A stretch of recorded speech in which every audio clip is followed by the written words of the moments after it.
Hello everyone and welcome back to the channel for the Payday 3 news video, where today we're talking about Mania, a brand new event coming to Payday 3 next week that allows us to work together as a community to unlock some free masks for Payday 3. If it's not, welcome back to the channel. Feel free to click the subscribe button to stay up to date with all Payday 3 news to cover everything you need to know here on this channel, and we're trying to get 40,000 subscribers by the end of the year, and based on the last couple of weeks, we may well do it. So if you're new to this channel, or if you've been around for a while and haven't clicked that button, please click it. I would greatly appreciate it. I will also just tease before we do this, because you may not have heard from my community post on my Twitter activity, tomorrow, fingers crossed, as long as all goes well, an interview with Almir is going up. Yes, I brought him back onto the channel, mainly based on his little speech last week on stream, which some people agreed with, some people didn't, about the fact that you need to support Payday 3 now if you want the game to carry on for a long period of time. I brought him on, we talked about that, the state of Payday 3, the future of the game, and a whole bunch of stuff beyond that. It's a really good interview, and I'm very excited to get out tomorrow, so make sure you stay tuned for that, as I said, hopefully tomorrow evening. So again, subscribe. So, let's talk about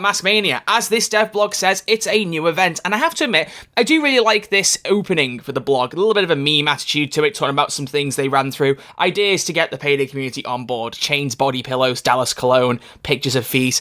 They're just trying to joke around, and I kind of miss this attitude to the blogs. You know, the blogs got criticism when they were wordy, but that was because there was just a lot of long explanations for things that weren't necessary, but joking stuff, I really like. The idea from the opening explanation is they wanted an event that would give actual content to the game. The event has had a lot of rebranding. It was originally called Last Mask Standing, and it goes back as far as 2023, because they say, well, it said it happened in 2023. It didn't take all that time. It was on the back burner since then, but it's been worked on over that time across 5 iterations with 3 concept artists, 7 marketing creatives, 4 approvers, and a number of other people in order to become real, part of which was the partners. We were brought on this a little while ago to give our thoughts, and it has improved and been refined since then. I'm not saying we're the ones who shaped it entirely, but it was nice to kind of play a part and influence this ever so much. So it's really cool to see it in the state it's in now, because the way this event looks now, I really, really like. So let's talk about it. The event is a play-to-vote event. So what will happen is you're presented with 4 masks, and you vote for which one you want most in the game by playing specific heists that are associated with that mask. Originally, they were just going to let you unlock 1, but now they're going to give you the option to unlock all 4. And first off, let's just look at these masks. So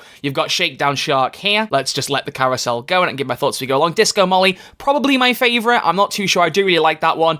But Gearhead Grunge, also fabulous. Probably my least favorite, but I really like all 4 of these, I'll be honest with you. But Cut Ice, that's getting a lot of love, and I'm not really surprised by it. It's very Giga Chad, you know? But Shakedown Shark also looks really, really good. So you can get all 4 of these masks if we complete the event together. More details are on an event website, which we'll get to in a minute. But let's go through some of the details as to how this event will work. It takes place between July 16th and July 21st. So July 16th being Tuesday next week, and it will go up until Sunday next week. So you've got from Tuesday to Sunday next week to take part in the event. Have to admit, I kind of would have liked them to start the event the day they announce it. Would have made more sense for momentum, but either way, it's cool that we're getting a decent window. But in the event, earning cash will progress the corresponding mask. You can track the progress on the event website, which will update about every 10 minutes. We'll go to that website in just a moment. Anyone participating in the event will receive the masks unlocked when they are released, but anyone who doesn't participate in the event can still unlock the masks via the in-game hardcore challenges, which are going to be updated at a later date. The only one that's present right now is that cook-off one, where if you get 19 bags on Overkill, pure bags of meth, you will get a meth charm. Obviously, it's been discussed before that wasn't the best reward,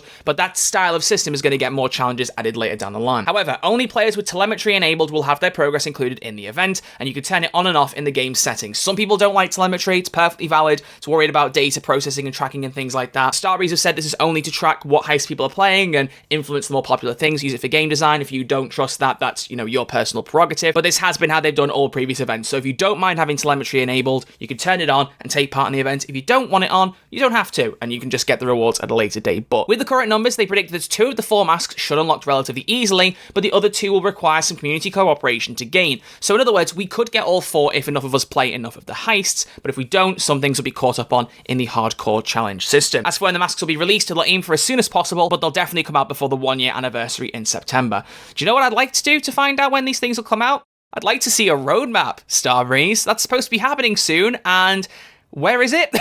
Look, I'm not going to go crazy on this because it is a good event, and I really do like the event. I like how it's working. I like the rewards, but I have to admit, this roadmap was supposed to be coming imminently. I made a video saying the exact same thing because it sounded like it was coming imminently, but it wasn't the blog today, and unfortunately, it's not the blog next week either. Next week's blog will be looking at a consumable system that's being added to Payday 3. The eagle-eyed among you will have already seen a couple of very sneaky previews in a past video, but the full scoop is incoming. If you don't know what that's talking about, in dev update number 5, at one point in the video, some people spotted that the head heads-up display in the bottom right corner had an extra slot beyond medic bags and throwables and gadgets, an extra one that was empty. It seems like that is what they're talking about there for consumables. But that means that won't be the roadmap next week either. Now, it could be they release the roadmap on a different day. That is possible. But if they are going to release it during a dev blog, that means we're not going to get the roadmap for at least another 2 weeks. So I hope they release it sooner than that, because the longer they leave it, the less interesting this roadmap becomes. I stand by that it should have come out before Boys in Blue. And the fact that we're in July now, and if it's based on Fridays, we won't get it till the end of July at the earliest, that's rough. I'm not a fan. So it better come out sooner than that, because I will be campaigning for that. It's something the game needs desperately,